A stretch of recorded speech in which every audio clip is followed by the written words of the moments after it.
مطلب یہ کہ سارے انسانی علوم ہیں، ریومرز کی بات ہو رہی ہے، ریومر کے پیچھے نہ جایا کرو. تو پورے کا پورا مطلب یہ بتایا اکڑ کے نہیں چلنا، یہ تم زمین کے اوپر چلنے والے ہو پھر زمین کے نیچے جانے والے ہو. سارا قرآن ٹوٹل انسان کا علم ہے، گمراہوں کا علم ہے، منافقوں کا علم ہے، ماننے والوں کا علم ہے، سزا پانے والوں کا علم ہے، انعام یافتگان کا علم ہے. آپ نے اپنے شعبہ دریافت کر لینا کہ تم کون ہو. منافق تو نہیں ہے، نہیں منافق نہیں ہے. آپ کون؟ ہم ایماندار لوگ ہیں، ذرا تھوڑے سے کمزور ہیں، عمل میں کمزور ہیں، نیت میں ہم پکے ہیں. اچھا اس کی باری ڈائریکٹری دیکھو اس قرآن کی، وہ لوگ جن کی نیت پکی ہے اور عمل کمزور ہے وہ کدھر جائیں گے؟ وہ نکالتے جنت جائیں گے. ختم ہوگی بات.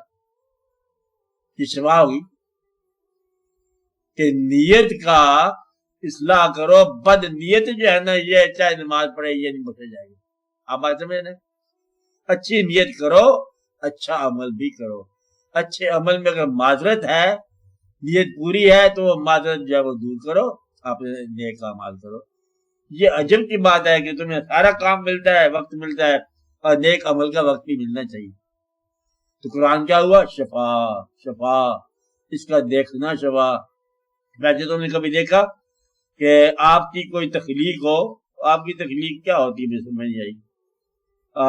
تخلیق کچھ شاہپارہ اگر ہو، تخلیق کوئی پینٹنگ تخلیق ہو. چلو اولاد کو لے لو، آپ تو اتنی باتیں جانتے ہی ہو نا، یہ بھی تخلیق ہی ہوتی ہے. آپ کی اولاد کو اگر کوئی آدمی محبت سے دیکھے تو آپ کے دل میں فرض پیدا ہو جاتی ہے، انسانی بات ہے. تو اللہ کی یہ مخلوق جو ہے، یہ قرآن پاک اللہ کا کلام ہے، اس کلام کو ادب سے دیکھو تو اللہ خوش ہے. اس کلام کو عزت سے دیکھو تو اللہ خوش ہے. اس کو مطالعے سے دیکھو تو اللہ اور خوش ہے، اور اس کو عمل میں دیکھو تو پھر تو یہ اور ہی خوش ہے، تو تم بھی خوش ہو جاؤ گے.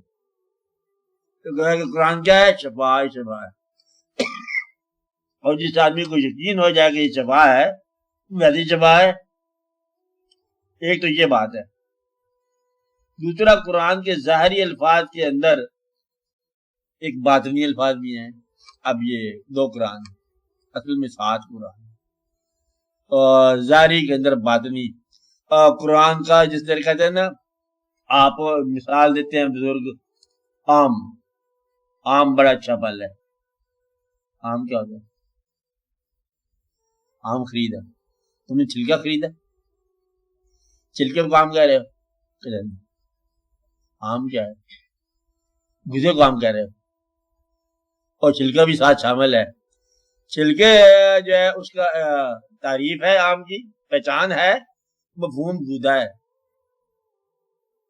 الفاظ چھلکا ہے اور مفہوم گودا ہے. گودا دیکھنا نہیں ہے، گودا کھانا ہے.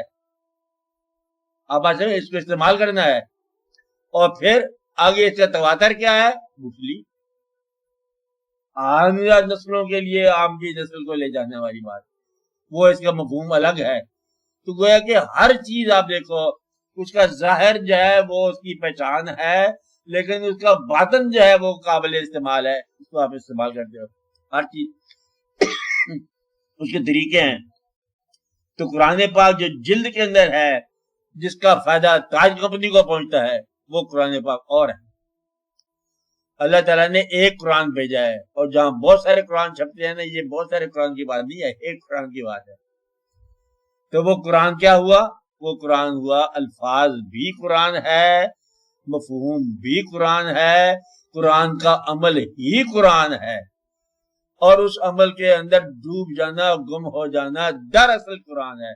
پھر ایک بات نے یہ کہا، یہ راز کسی کو نہیں معلوم کہ مومن قاری نظر آتا ہے، حقیقت میں ہے قرآن. مفہوم قرآن تم آپ ہو، اور اگر قرآن کا مفہوم تمہیں سمجھ آ جائے تو پھر تم ہی قرآن ہو. اللہ جس نے آپ کو بڑے شوق سے بنایا اور آپ کی اصلاح کے لیے پیچھے سے خط لکھا، چٹھی لکھی قرآن پاک، اور لانے والے پیغمبر دیکھا تم پہنچ گئے، یہ پہنچ گئے، بڑے ٹھیک ٹھاک ہے. اچھا ٹھیک ٹھاک ہو، خدا کے دھیان سے پڑھو، تم ادھر ادھر گم نہ ہو جانا، ضائع نہ ہو جانا، یہ لو کتاب. اور لانے والے کون ہے؟ لانے والا جو ہے میری طرف سے کتاب آیا اور نور آیا، لانے والا نور آیا، نور مبین آیا. تو لانے والے کی عزت کرو اور پیغام یہ ہے اس کو پڑھو اور کہانی تمہاری ہے ساری. شکر ادا کرو، لمبی چوڑی بات ہی کو نہیں ہے. تو قرآن میں شفا بھی ہے، دوا بھی ہے، ہر کیا چیز نہیں ہے. یہ نہ کرنا کبھی منافقوں والے چیپٹر پڑھ لینا تو کبھی مومن والا ہے. تم ایک چیز پڑھنا، منافقوں کو سزا ملتی ہے، مومن کو سزا نہیں ملتی.